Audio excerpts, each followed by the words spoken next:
કેન્દ્ર સરકાર દ્વારા ડુંગળીની નિકાસબંધીને કારણે સૌરાષ્ટ્ર અને ગુજરાતના ખેડૂતો આક્રોશભેર સરકારમાં રજૂઆત કરવા માટે રોડ ઉપર આવ્યા છે। ત્યારે આ ભારતીય જનતા પાર્ટીની સરકાર ખેડૂતોના અવાજ દબાવી દેવા માટે ખેડૂતોની અટકાયતો કરવાનું શરૂ કર્યું છે અને કોંગ્રેસ પાર્ટી શબ્દોની અંદર વખોડી કાઢે છે। કેન્દ્ર સરકારે ડુંગળીની નિકાસ બંધી કરી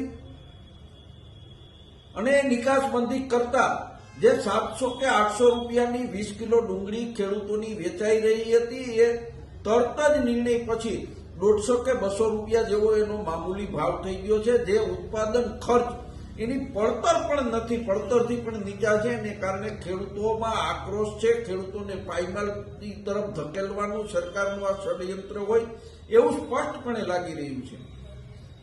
કેન્દ્ર સરકાર દ્વારા છેલ્લા 2 મહિનાની અંદર ડુંગળીની નિકાસ માટેના નિયમોમાં ફેરફારો કરવામાં આવ્યા।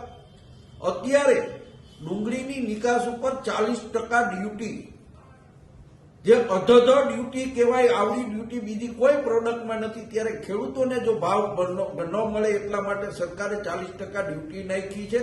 એ પણ ગેરવ્યાજબી છે। ખેડૂતોનો માલ નિકાસ કરવા માટેની સરકારે છૂટ આપવી જોઈએ ને એમાં ડ્યુટી પણ ઉઠાવી લેવી જોઈએ।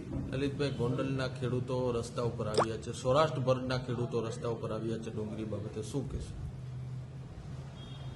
ડુંગળી ઉત્પાદન કરતા ખેડૂતો પાયમાલ થઈ રહ્યા છે। બહુ મોટી નુકસાની જઈ રહી છે। એનું વર્ષ આખું ફેલ જઈ રહ્યું છે અને એ આક્રોશ સાથે ખેડૂતો ગોંડલ જ નહીં, મહુવા, ભાવનગર, ધોરાજી, ઉપલેટા બધા સેન્ટરોની અંદર ખેડૂતો આક્રોશ સાથે સરકારમાં રજૂઆત કરી રહ્યા છે। ત્યારે સરકારે એક અવાજ દબાવવાના બદલે તાત્કાલિક ધોરણે ડુંગળી પરની નિકાસ હટાવી લેવી જોઈએ। કારણ કે આ ડુંગળીનું આયુષ્ય ફક્ત 15 દિવસ હોય છે।